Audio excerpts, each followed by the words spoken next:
Vamos a arrancar.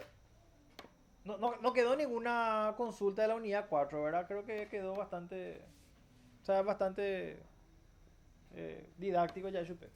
Salvo algunas cositas ahí que Las normas de Basilea son las normas internacionales, sí son ¿verdad? estándares internacionales que garantizan la solidez, ¿verdad? De un Pero banco, son internacionales. internacionales, sí, ese es. Bien, vamos entonces a la cuenta corriente bancaria. Antecedentes históricos, dice el punto número uno. La cuenta corriente bancaria, como institución jurídica sometida a normas propias y creadora de particulares efectos, se halla en plena formación, por lo que cabe afirmar que ella pertenece al derecho moderno. O sea, esta es una cuestión no muy antigua, la cuenta bancaria, la cuenta corriente bancaria. Afirmación que encuentra su justificativo en el análisis de las relaciones originadas en los usos mercantiles practicados en siglos pasados. Según algunos historiadores, la más antigua noticia que se tiene de una transcripción de un libro de banco data de Taspiae en Beoxia hacia el año 223 y 102 a.C. El Código de Hammurabi no contiene norma alguna relacionada con esta materia. En Grecia, dice, revestía un aspecto rudimentario y no comportaba ninguno de sus efectos esenciales que le reconocemos en la actualidad. Sin embargo, nos faltan, nos faltan escritores que comparan la cuenta corriente con la práctica bancaria del derecho romano y con la literarium obligationes, ¿verdad? ¿Se acuerdan de los contratos literis? Se va por ahí. Así es propio de la obligación del banquero que reclama el pago al cliente hacer el balance de las partidas de débito y crédito para extraer el saldo, que es el relicum, al cual pudiese tener derecho. Y de este concepto de la compensatio argentari puede haberse desenrolado la idea que ha servido de fundamento a la cuenta corriente. Esto así hago un paréntesis brevísimo nomás. ¿Se acuerdan que en Derecho Romano 2 nosotros estudiamos los contratos literis? Sí, ¿Y se acuerdan de los códex, sí. que eran los Las libros, anotaciones. las anotaciones que hacía el pater de la plata que le debían, de la plata que le pagaban? Bueno, y ahí estaba, ¿te acuerdas el libro diario? El libro, ¿te acuerdas tu libro Inventario. inventario? Sí. ¿Verdad? Bueno, a eso se está refiriendo. Por lo demás, las mismas anotaciones en el Codex Tabulae Accepti ex expensi de las partidas de débito y de crédito, que era esa nómina transcriptia, en las cuales por naturaleza literal del contrato, porque era, por eso dice naturaleza literal, porque era escrito, y por los efectos novatorios de la inscripción, se prescindía de la causa o fundamento real de ellas. Porque ya esta era la fuente de la deuda, constituyen un encaminamiento hacia el concepto subsiguiente de nuestra institución. O No sea, era así, ¿verdad? Juan, no, no. deuda. O Los sea, contratos literal. sí, lo que pasa es que me, me voy a meter en algo así, pero para entender nomás. La fuerza de la obligación de deuda de los contratos literis, ¿en qué radicaba? En que estén escritos. Entonces, cuando yo te debía a vos, Tenía yo que, Pater, te debía a vos Pater 100.000 guaraníes, tenía que estar documentado. vos anotabas que yo te debía. Y cuando vos me debías a mí, entonces yo anotaba que vos me debías. Entonces, ¿qué hacíamos nosotros? Compensábamos. Yo anotaba que me pagaste, vos anotabas que yo te pagué. Sin haber recibido dinero, compensamos. Esa anotación extingue la obligación o puede innovar la obligación. O sea, a lo que dice que la fuerza obligatoria radicaba en los contratos literis, ¿verdad? Y que esa es la base, el germen de lo que hoy conocemos como cuenta corriente. Sí. En la Edad Media encontramos algunos rastros de la institución en el comercio. Al surgir los bancos de Italia, ¿se acuerda el Banco de Génova de Italia? Los primeros bancos. Eh, y las operaciones de depósito irregular efectuadas en ellos, con los efectos jurídicos propios y no como institución puramente contable. O sea, era mirada desde el plano jurídico, no del plano contable, esos depósitos que realizaban en estos primeros bancos italianos, ¿verdad?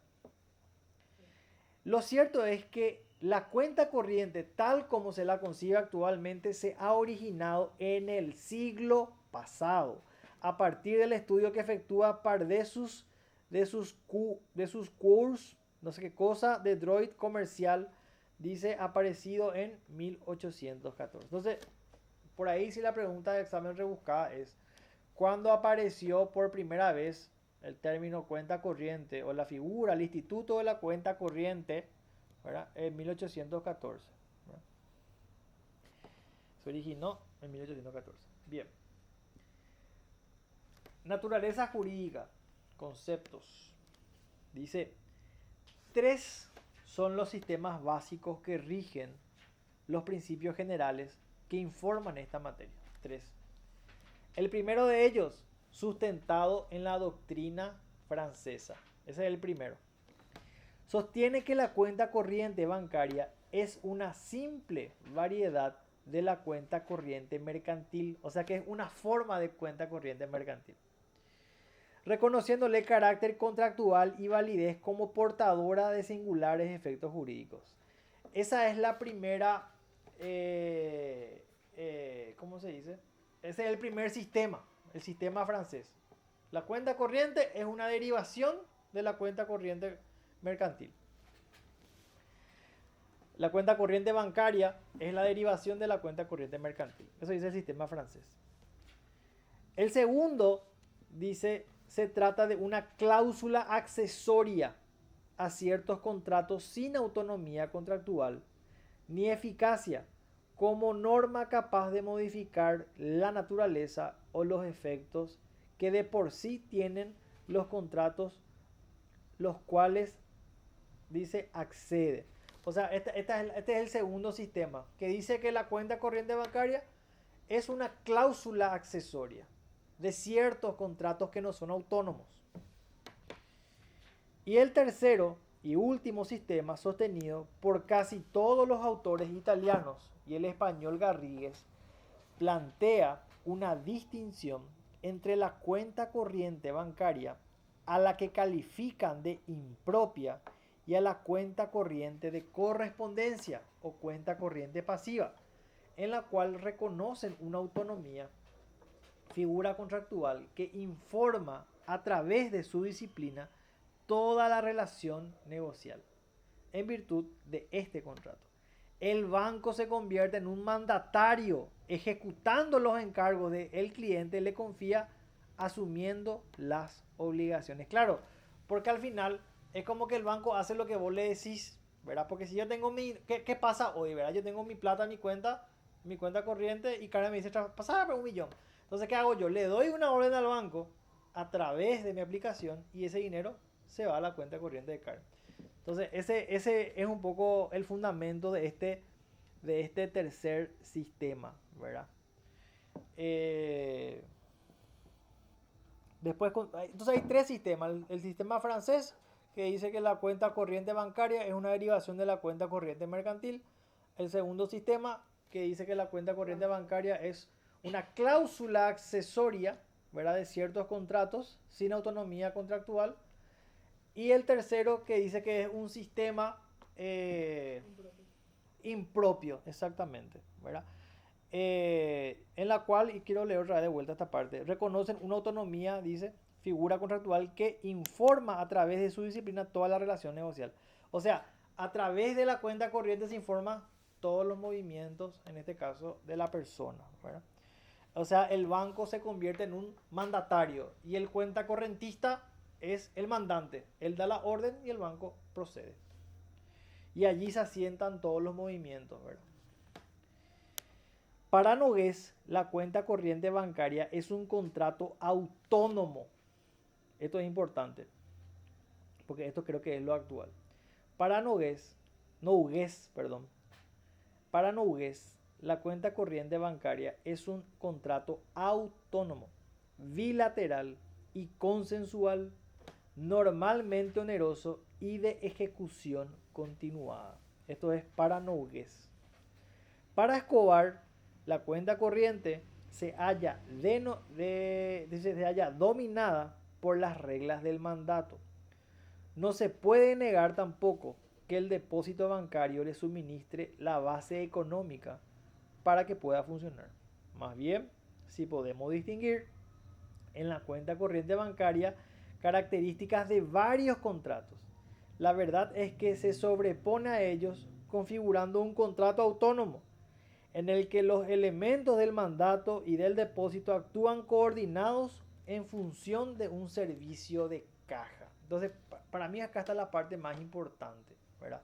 Cuando hablamos de la naturaleza jurídica, estamos hablando de que la cuenta corriente es un contrato autónomo, es bilateral, es consensual, es oneroso y es de ejecución continuada. O sea, ese es el de tracto sucesivo, ¿verdad?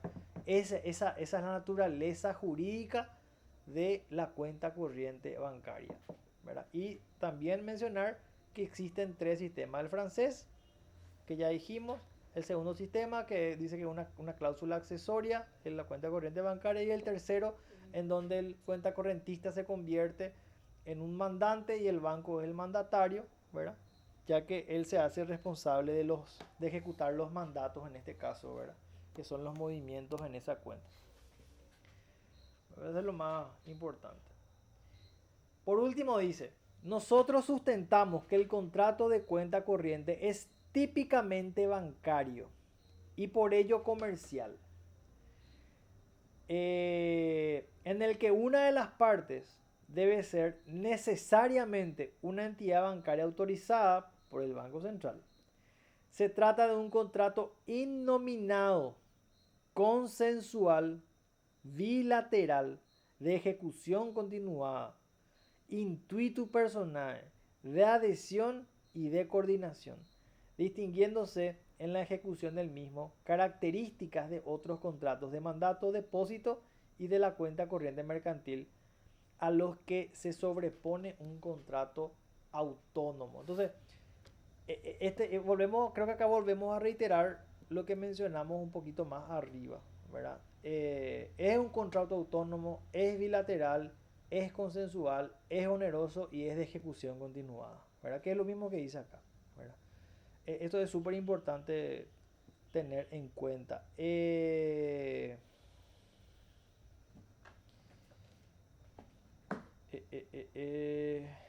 Sí. Y en el que una al menos de las partes, debe ser necesariamente una entidad bancaria. Eso también es importante mencionar.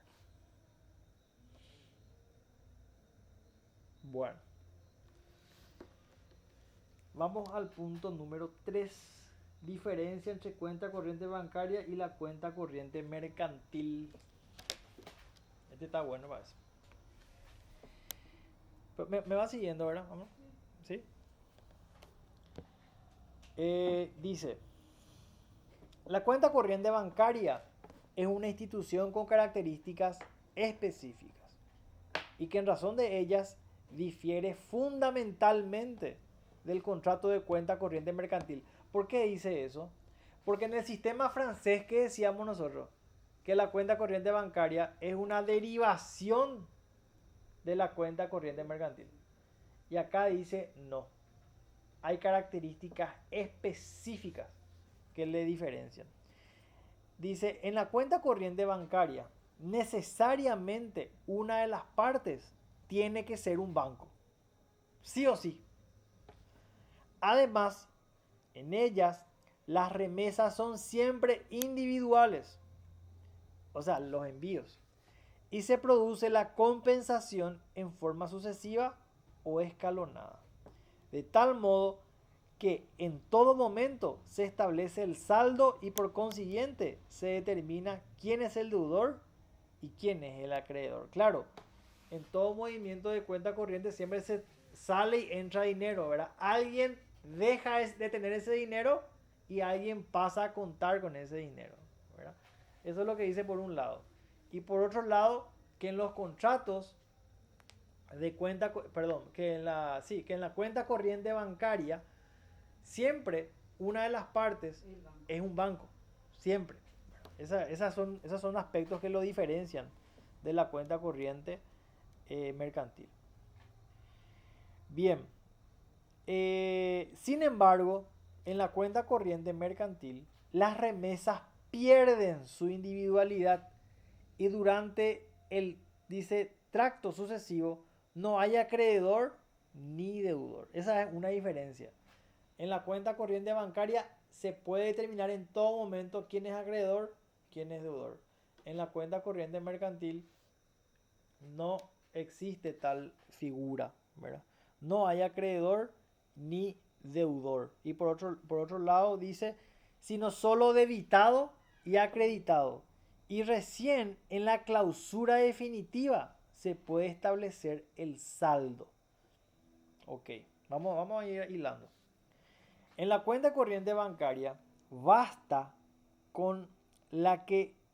Perdón.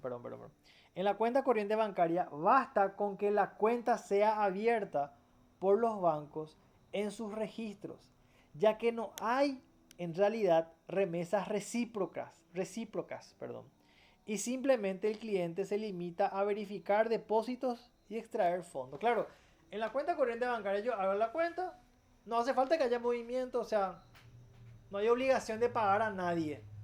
La cuenta corriente bancaria me depositan plata, transfiero dinero, o sea, no hay Es obligaciones. para gestión diaria del dinero, o sea, depósito, retiro, transferencia. Exacto, para eso.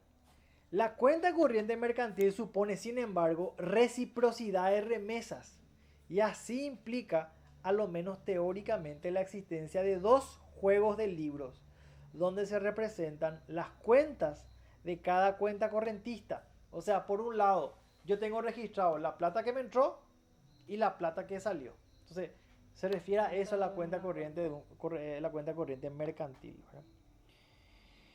Bien, en la cuenta corriente bancaria, el cliente puede disponer en cualquier momento de su crédito. Claro, yo tengo mi cuenta corriente bancaria, tengo 1.000.000, 1.500.000, 1.100 guaraníes, cuando quiero puedo usar, ¿verdad? En la cuenta corriente mercantil se produce la indisponibilidad de los créditos anotados hasta tanto llegue el momento del cierre, en el sentido de que ninguna de las partes puede reclamar separadamente el pago de un asiento hecho en su haber. O sea, tiene que haber un momento de cierre y ahí recién uno puede disponer de su haber. El haber es el ingreso, es el crédito. El debe es el pasivo, ¿verdad? El haber es lo que sale, el pasivo. El haber es el pasivo. Entonces me confundí. Bueno, yo pensé que el haber es lo que vos tenés. El debe es lo que vos tenés en tu caja y el haber es lo que sale, el pasivo. Espera, ahí me colgué. O sea, si yo tengo 10.000 en mi cuenta hoy, en mi cuenta corriente, eso es debe. Sí, que tenés en caja disponible. ¿Y por qué debe? Porque me debe el banco. No, y porque vos tenés un activo que, o sea, que tenés en tu disposición sería. Bueno, está bien. Continúo.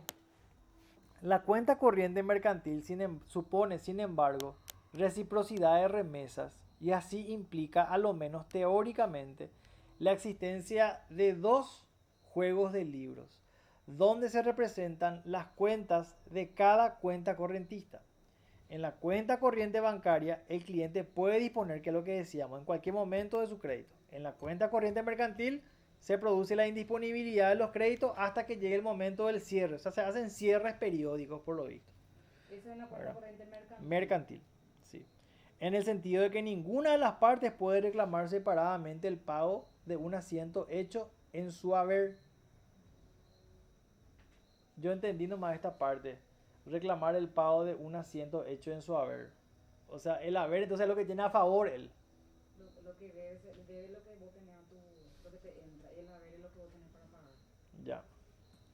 Por otra parte, en la cuenta corriente bancaria, todas las remesas y el saldo son embargables. Esto en la cuenta corriente bancaria.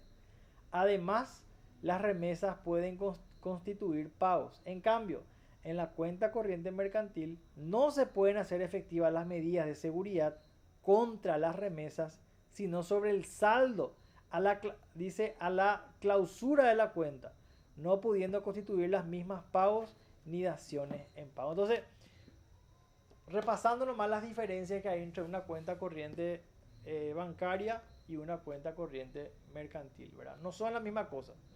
Hay sutiles diferencias, ¿verdad? Por un lado, la primera diferencia es que en una cuenta corriente bancaria siempre una de las partes es el banco. Por otro lado, en la cuenta corriente mercantil no necesariamente una de las partes o las partes son bancos. Lo siguiente, en la cuenta corriente, en la cuenta corriente bancaria, no necesariamente se distingue la figura de deudor y acreedor. No, perdón. En la cuenta corriente bancaria, ¿dónde está esa parte? Esa era la tercera diferencia. La segunda diferencia, perdón. En la cuenta corriente bancaria, sí tiene que es un banco. Además, el tema de las remesas, o sea, los movimientos, son siempre individuales y se produce la compensación en forma sucesiva o escalonada. Que eso no ocurre en la cuenta corriente mercantil, ¿verdad? En la cuenta corriente mercantil siempre hay un cierre y ahí recién se quita un saldo al final, ¿verdad?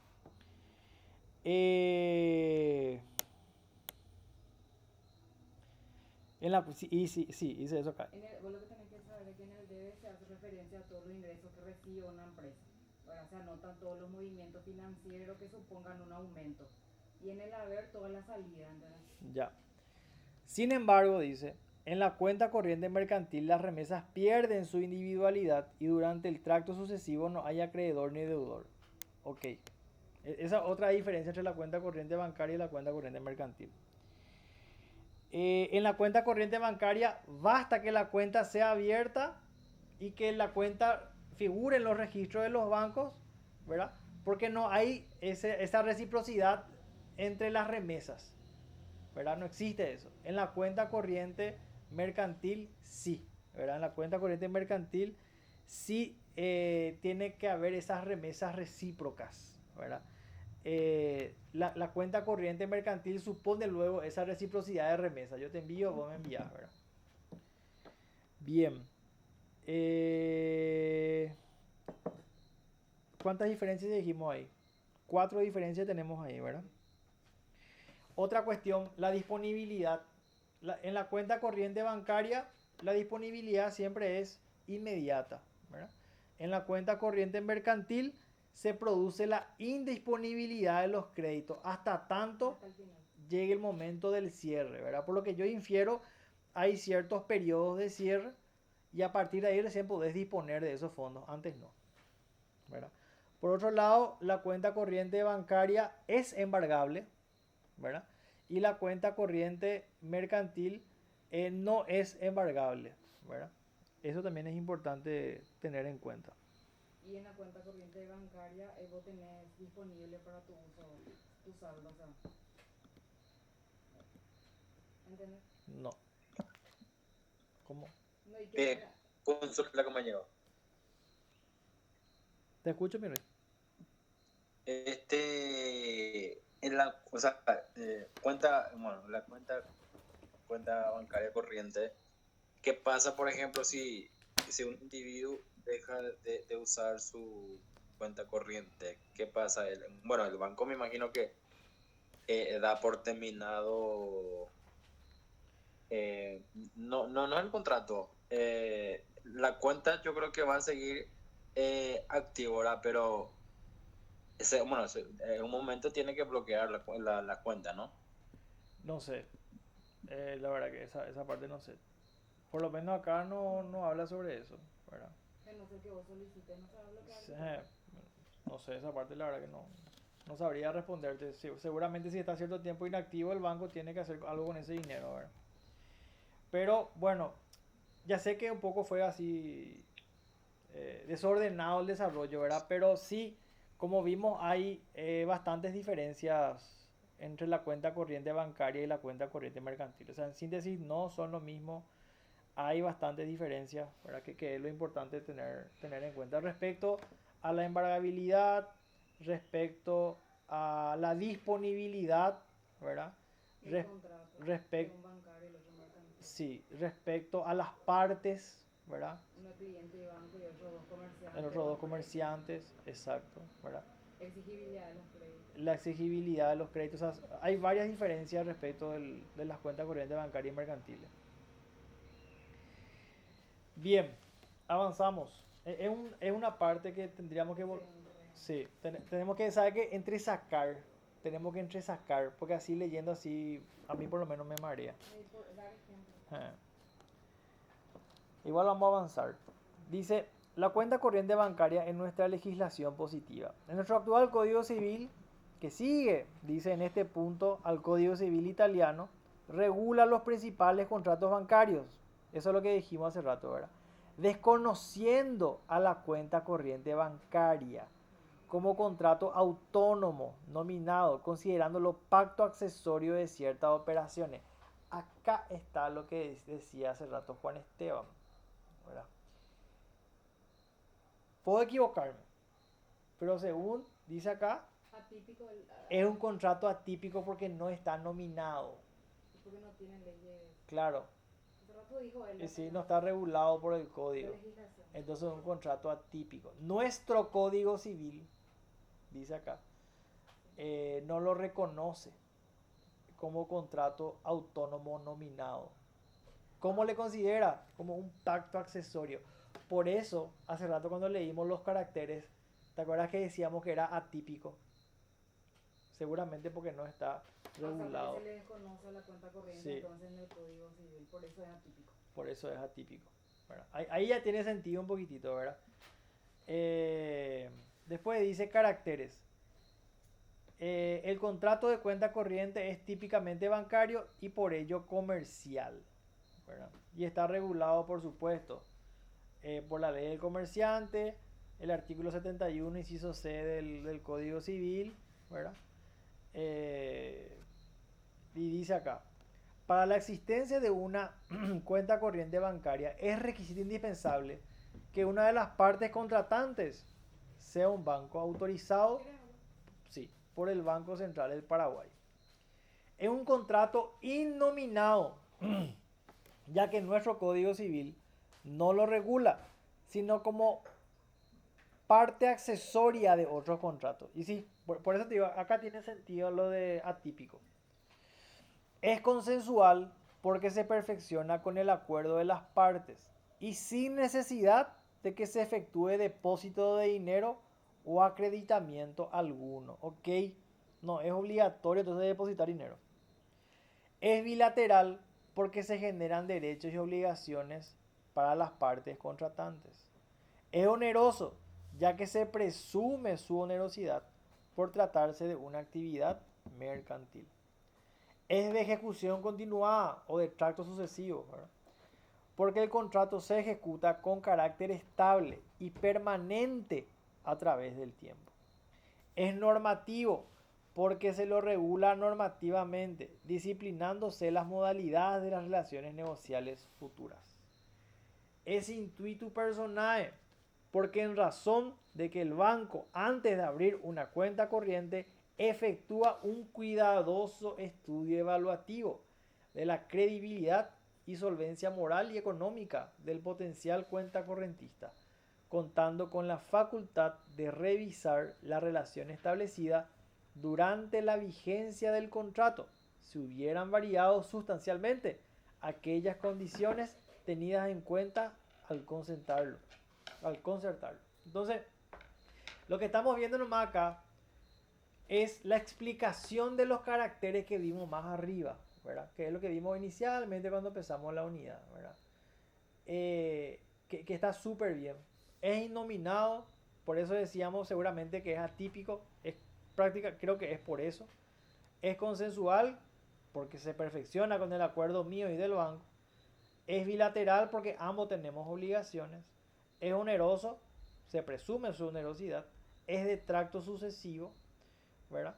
Es normativo, es intuitu persona porque se celebra con una persona específica, es de adhesión a cláusulas generales, ya que el contrato se instrumenta normalmente por medio de una solicitud de cuenta corriente. Claro, yo lleno un formulario con todas las condiciones y firmo ya. Pongo mi nombre, mi apellido, mi número de cédula, mi teléfono, mi correo, mi firma, mi aclaración, para la pleita. Es un contrato de disponibilidad debido a que los saldos resultantes se encuentran a disposición del cuenta correntista y puede retirarlos o girar contra ellos en favor de terceros. O sea, puedo hacer un cheque. No es necesario esperar la terminación del contrato en ningún plazo determinado, ya provengan de fondos del mismo cuenta correntista que los ha depositado o de un banco por medio de un crédito. Claro, esa es la diferencia con la cuenta corriente mercantil, ¿verdad? La cuenta corriente mercantil requiere de la finalización del contrato para hacer la liquidación de los saldos, para cruzar el debe con el haber. Yo le soy sincero, no entiendo un pito de debe y haber. Después voy a ver si entiendo, porque ahora me va a aplicar. Pero lo que sí sé es que la liquidación de saldos se comprende de cruzar el debe con el haber. Y ahí sale si tengo saldo a favor o saldo en contra, ¿verdad? Eso es necesario para la disponibilidad de los fondos en la cuenta corriente mercantil, pero en la cuenta corriente bancaria no. Ahí está siempre la disponibilidad. Sí, eso es lo que tengo rato, es tener tu saldo disponible. Sí, para a mí nomás lo que no me entra en mi cabeza es que debe ser lo que yo tengo a favor. Para mí, a ver es lo que yo tengo. Eso nomás, pues después vamos a discutir nosotros. Es un contrato de es un contrato de coordinación, según lo expresa Carlos Villegas, porque amalgama elementos de otros contratos. Claro, porque hablábamos de qué tipo de contrato, del depósito y del mandato. Hay características del depósito y del mandato que trabajan en conjunto en la cuenta corriente bancaria, de cuyas relaciones produce una síntesis, una de cuyas manifestaciones más notorias es el servicio de caja. Claro, si yo libro una orden de pago, por ejemplo, un cheque a favor de Karen, ese es un mandato que se da en el marco de la existencia de una cuenta corriente, porque ¿de dónde va a salir la plata? De la cuenta corriente, ¿verdad?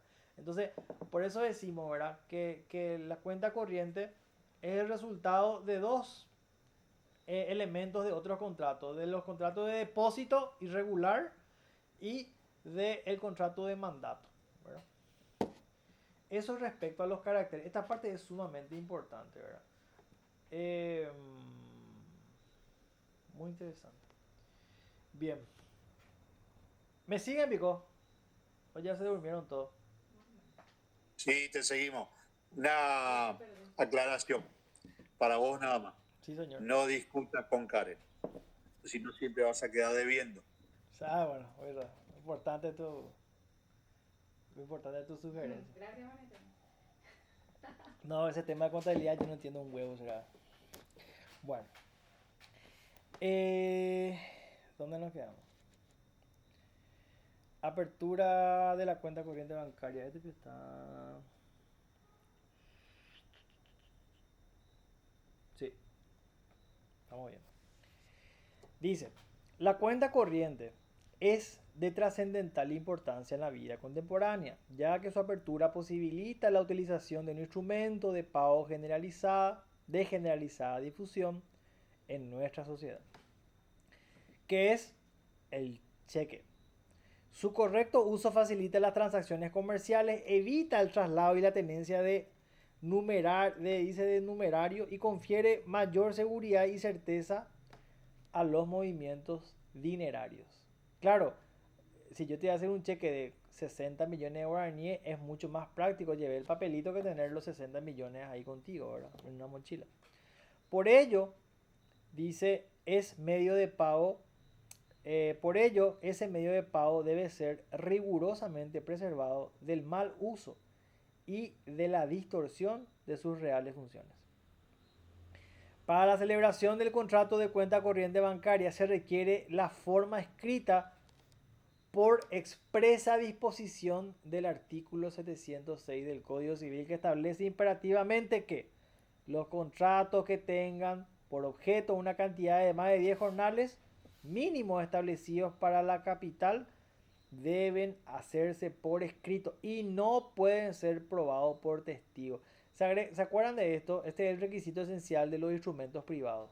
Sí o sí, entonces los contratos de cuenta corriente bancaria tienen que ser contratos escritos.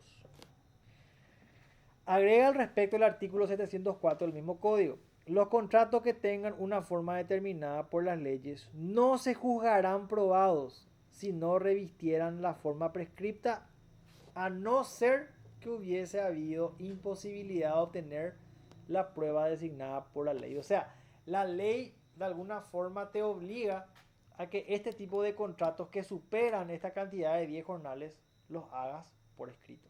Y es uno de ellos, ¿verdad? El contrato de cuenta corriente bancaria. O que hubiese un principio de prueba por escrito en los contratos que puedan hacerse por instrumento privado, o cuando una de las partes hubiera recibido alguna prestación y se negara a cumplir el contrato. En estos casos son admisibles todos los medios de prueba. Eso ya sabemos. En las prácticas de uso invariable, la forma escrita, por la necesidad de una contabilidad especial para poder determinar un movimiento y la variación incesante de las relaciones de las partes y controlar en cualquier instante su exacta situación. O sea, es demasiado necesario que este contrato se instrumente de manera escrita, en el sentido de que todos sus movimientos tienen que quedar asentados en algún lado, ¿verdad? ¿Por qué? Porque yo diariamente hago movimientos en mi cuenta corriente. Por lo tanto, todos esos registros tienen que estar escritos para que sea prueba eventualmente hasta algún reclamo, ¿verdad? Hace necesario que sean escritos. En la práctica bancaria, el banco recibe una solicitud de apertura de cuenta corriente de su cliente y una vez aprobada, el mismo queda automáticamente vinculado a ese contrato. Luego se inician las relaciones jurídicas entre el banco y el cliente. El banco, antes de la aprobación de la solicitud, exige la identidad del futuro cliente y examina sus condiciones de solvencia moral y económica. O sea, sí o sí me van a hacer Inforcom, ¿verdad? Antes iban a ver si mi nombre no está en una lista OFAC o si mi nombre no está en una lista de Interpol, qué sé yo, ¿verdad? Antes de abrirme una cuenta corriente. Esa investigación es necesaria, pues no debe olvidarse que la apertura de una cuenta corriente es para librar cheques sobre ella. Y como lo dice Jorge Escobar, el banco es responsable si no efectúa las averiguaciones pertinentes y normalmente se cuenta con una sección especializada que se encarga funcionalmente de hacer cumplir los trámites previos que ineludiblemente todo cliente ha de cumplir para operar. Sí o sí te fajean, te controlan, te googlean, te indagan. Entonces, ¿por qué? Porque el banco es responsable, ¿verdad? Por ello afirmamos que el contrato de cuenta corriente es personalísimo y cualquier delegación que se haga respecto al mismo debe ser formulada por poder especial. Muy interesante, ¿verdad? Esto último respecto de la apertura de la cuenta corriente bancaria. Sí o sí tiene que ser por un formulario por escrito, ¿verdad? Por la naturaleza misma del contrato y porque la ley, así como leíamos en el Código Civil, así lo dispone. Siempre que excedan los 10 jornales mínimos, tiene que hacerse por escrito.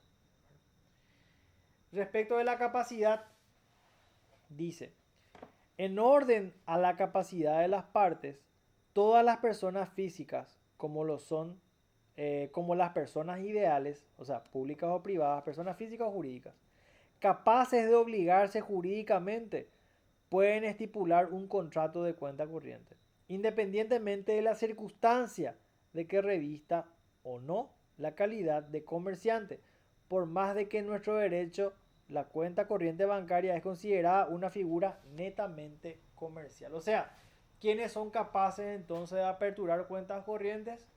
Tanto personas físicas como jurídicas, por supuesto, ¿verdad?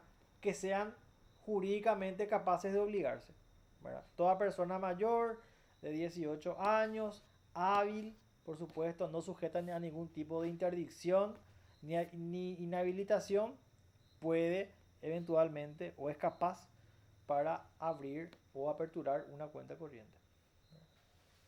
Dice, personas físicas. En cuanto a la capacidad de las personas físicas para que puedan operar por sí en cuenta corriente, rigen los principios generales. Vale decir que se requiere capacidad legal para contratar, o sea, la mayoría de edad, ¿verdad? Y, esto es muy importante también, y disponer de sus bienes. Es decir, que se trate de personas que hayan cumplido la edad, no será de 18, y no hayan sido declaradas incapaces judicialmente, ni que pesen sobre ellas prohibiciones e inhabilidades, ¿verdad? Quizás este apartado está un poquito desactualizado, quizás son 18 años, ¿verdad?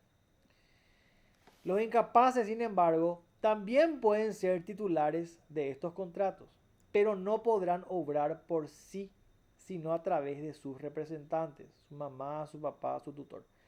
En tal caso, se debería determinar la persona responsable y encargada de los movimientos de la cuenta. O sea, para que yo pueda tener una cuenta a mi nombre y yo pueda operar esa misma cuenta, se requiere capacidad plena de derecho, de hecho y de derecho, ¿verdad?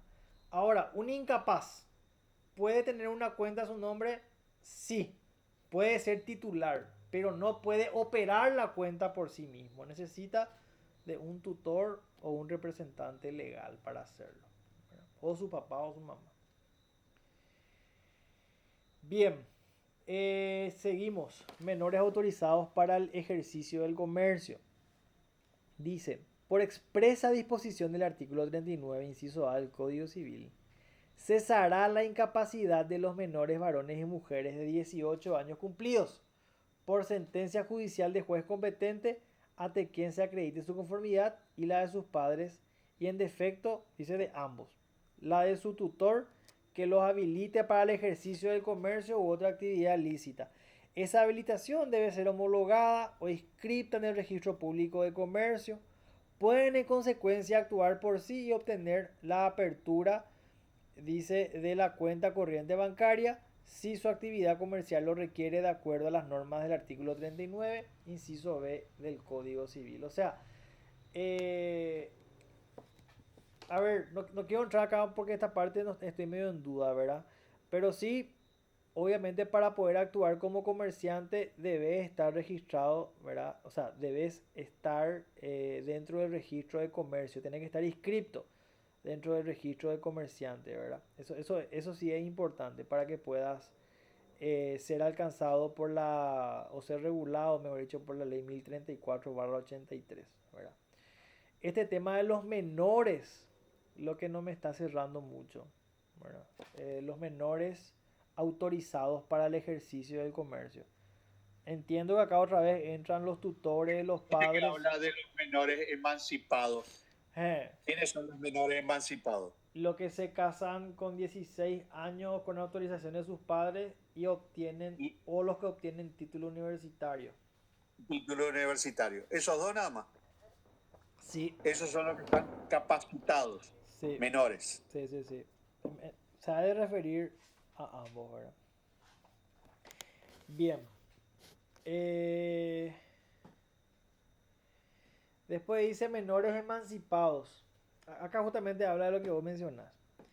Cesará la incapacidad de hecho de los menores varones de 16 años y de... Este está desactualizado. Voy a pasar Ahí ahí. hay una laguna, Sí, Manuel. no, pero ahora los dos son 16. 16. Sí, ya no es más 14 y 16, los dos son 16. El artículo 17, acá está, de la ley 1/92 modifica parcialmente el artículo 39. Al establecer, dice que no pueden contraer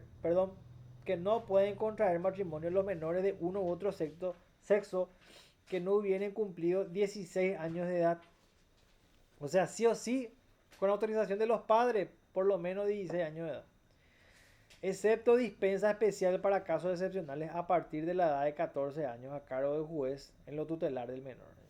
Bueno, por consiguiente, estimamos que los menores emancipados por su matrimonio tienen plena capacidad para administrar sus bienes y, en consecuencia, para operar en cuenta corriente bancaria. O sea, Lo que estamos viendo nomás es lo siguiente, me parece interesante, ¿verdad?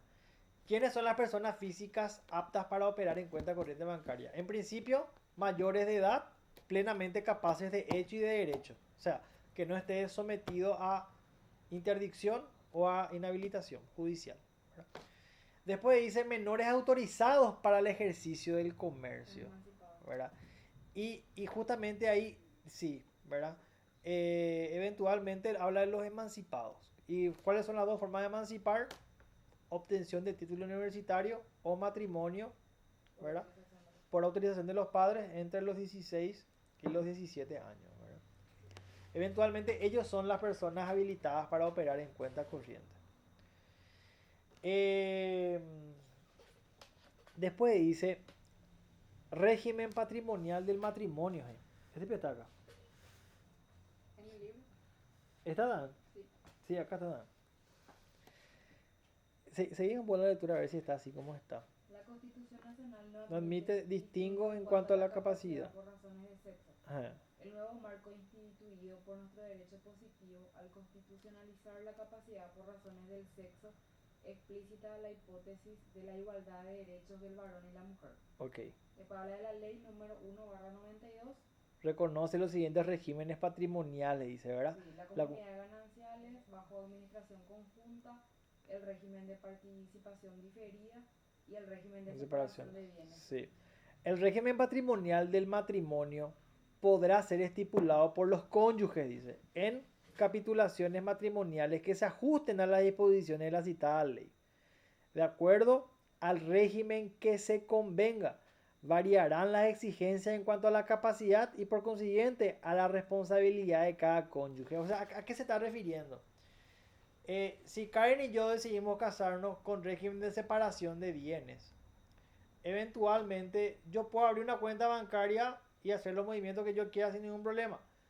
Pero quizás si tenemos un régimen patrimonial de comunidades gananciales y aperturamos una cuenta corriente conjunta, hay que ver cuáles son los requisitos, las limitaciones de la apertura de esa cuenta y qué condiciones se requieren para poder uno u otro hacer movimientos en esa cuenta. Quizás si yo quiero hacer movimientos necesito de la autorización de Karen o viceversa. Entiendo que va más o menos por ahí la mano, ¿verdad? A falta de capitulaciones matrimoniales, dice, o si estas fuesen nulas o anulables, el régimen patrimonial será el de la comunidad de gananciales bajo la administración conjunta. Esto se refiere a la ley. Y sí, si yo me caso con Karen y no especificamos cuál va a ser el régimen patrimonial, por defecto es el de comunidad de gananciales. Así es, ¿verdad? A no ser que especifiquemos que es el de, ¿cómo se llama? Separación de bienes. ¿Verdad? Si los cónyuges hubieran, dice, obviado uno de los mencionados regímenes patrimoniales, ello no obsta a que los mismos convengan su cambio en los términos previstos. O sea, podemos cambiar, nos casamos bajo separación de bienes. Bueno, ahora vamos a cambiar, vamos a hacer comunidad de ganancias. El artículo 30 de la mencionada ley, al referirse al régimen de comunidades gananciales, establece: si no hubieran pactado un régimen distinto, este régimen comenzará a partir de la celebración de matrimonio, con la excepción prevista por el artículo 21. Dice. ¿Y qué dice el artículo 21? Si los menores se casaran sin la necesaria autorización, esto es civil persona, quedarán sometidos al régimen de la separación de bienes hasta cumplir la mayoría de edad. O sea, acá nos plantea nomás el siguiente escenario, ¿verdad?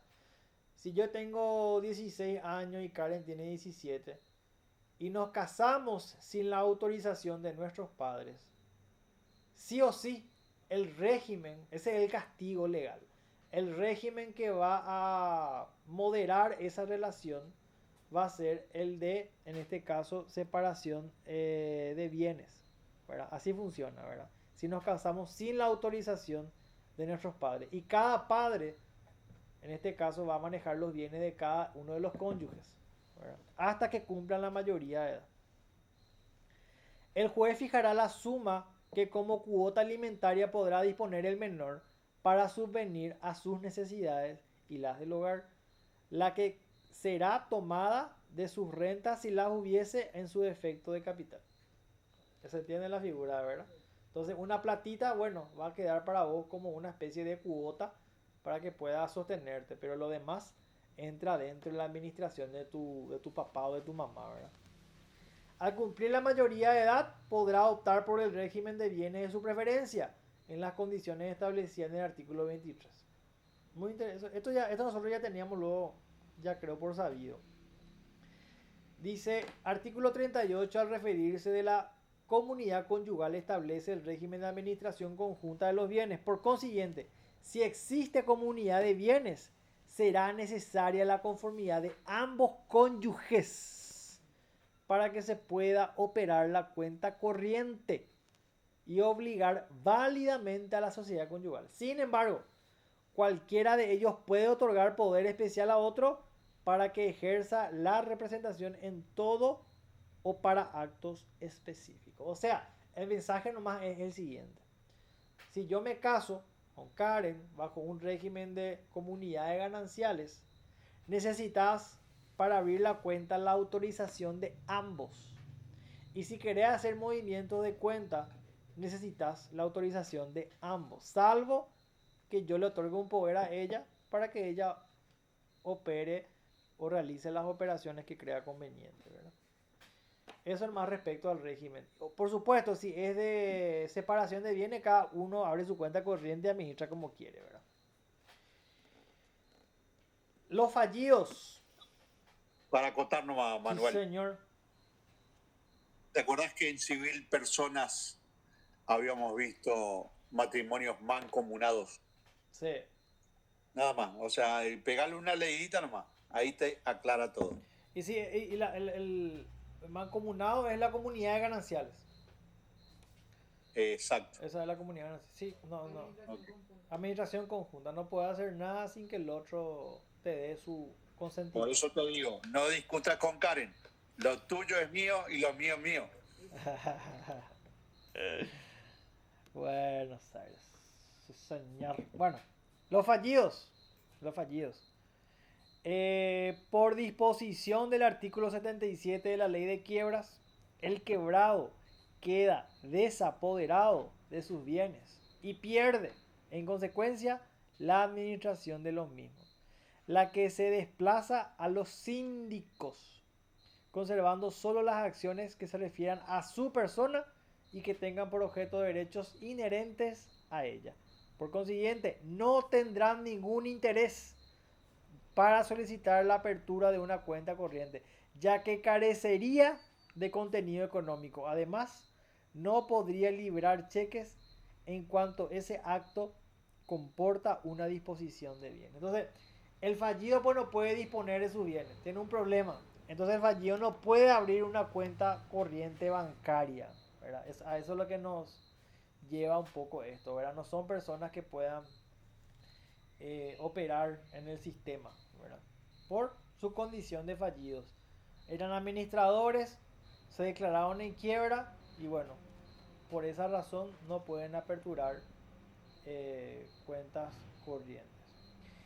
Bueno, vamos a hacer algo, porque ya es las 9:30. Vamos a hacer algo. Vamos a dejar hasta esta parte de personas que llegamos, ¿verdad? Personas hasta los fallidos. Y mañana mañana no hay clase tampoco, ¿verdad? No, mañana no. No hay clase. El profe creo que había dado hasta el punto número 8.2. Ah, Hasta bueno. ahí. Y bueno, entonces mañana vamos a continuar con la otra mitad que nos falta en la unidad 5 y la unidad 6. Vamos a empezar un poquito más temprano. Vamos a empezar a las 7, ya si se puede. Entonces claro. vamos a terminar hasta la unidad 6 mañana miércoles.